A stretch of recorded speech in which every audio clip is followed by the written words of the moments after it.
The Black Death. It's known as the single deadliest event in human history, a catastrophe that truly reshaped civilization from the ground up. In this explainer, we're going to look beyond the sheer destruction to understand how this pandemic, strange as it sounds, actually helped build the modern world. Just take a moment and try to picture it. What would that even look like? Homes just abandoned, whole towns and villages completely erased from the map, a society that's fundamentally changed in just a handful of years. Well, that was the reality across Europe, the Middle East, and North Africa back in the mid-14th century. The numbers involved here are almost impossible to fully grasp. The most accepted estimates suggest that as many as 200 million people died. Now, this catastrophic loss of life didn't just leave a scar on history. It created this huge vacuum that would completely reshape it. And that brings us to the core question we're going to explore. It feels like a paradox, right? But out of all of this immense suffering, new social, economic, and even cultural structures started to rise from the ashes, laying the groundwork for the world that you and I know today. So, to start, we really need to understand the biological agent behind this incredible historical turning point. What exactly was the Black Death? Well, the culprit was a tiny bacterium called Yersinia pestis. It traveled westward along these very well-established trade routes, basically hitching a ride on fleas that were living on rats aboard merchant ships. And so, in 1347, when those ships docked in European ports, the disease began its devastating march across the continent. The plague showed up in three main forms. The bubonic form, that was the most common. It was named for these painful swellings, or buboes, that appeared on the body. Then there was the pneumonic form, which was even more dangerous because it infected the lungs and could spread directly from person to person, just by breathing. And finally, the septicemic form infected the blood. It was almost always fatal, and it caused tissue to turn black, which is probably how the pandemic got its unforgettable name. Now, this is absolutely crucial to understand.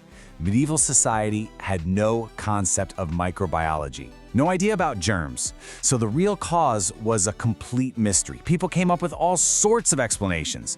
Maybe it was a punishment from God, or maybe it was corrupt air, what they called miasma. And because nobody understood how it was transmitted, any efforts they made to stop it were, pretty much useless. So this brings us to our next big question. Why was the plague so incredibly catastrophic? The answer really lies in a convergence of different factors that came together to create the ideal conditions for a pandemic. A perfect storm, if you will. You really had four key things happening at once. First, the disease itself was just incredibly lethal. Second, medieval medicine was completely helpless against it. Third, populations across Europe were already weak from recent famines and widespread malnutrition. And fourth, the world had become more connected than ever before through trade, which unfortunately allowed the disease to travel with terrifying speed. And you can really see that speed here. Within just a few short years, the plague had completely engulfed the continent. It moved so much faster than information, and certainly faster than any kind of effective response could. And once the plague did arrive in a city or a town, the local conditions just threw fuel on the fire. Urban centers back then were often really crowded and lacked basic sanitation. This kind of environment, with its large rat populations and people living in such close contact, was just a perfect breeding ground for Yersinia pestis and its carrier.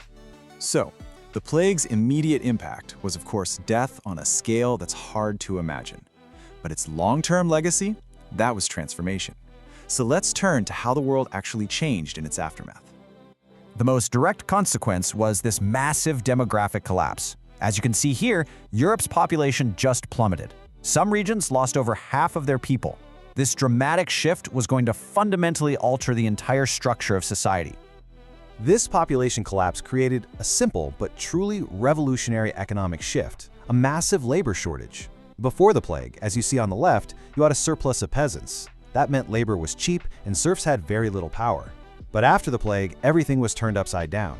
Suddenly, workers were scarce, and that made them valuable. For the very first time, the surviving peasants had real leverage. They could actually demand higher wages and better working conditions. And that shift began to pull apart the very foundations of the feudal system. And other profound changes followed right behind.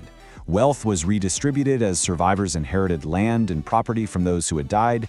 The authority of the church was seriously questioned when it became clear that prayers weren't stopping the plague. The labor shortage spurred all sorts of new innovation and technology. And all that concentrated wealth among the survivors helped fund the incredible art and science of the Renaissance. So when we look back, what we see is a legacy that isn't just about death.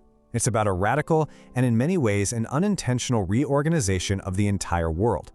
This quote really captures the core idea perfectly. The Black Death was an agent of destruction, there's no question about that.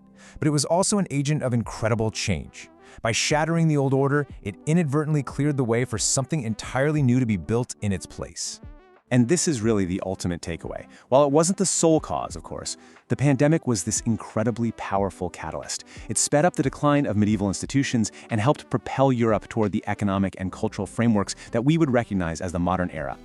The story of the Black Death leaves us with a pretty compelling question, even for our own time. It shows how these catastrophic events can have completely unforeseen consequences, creating these pivotal moments in time that can redirect the entire course of human history.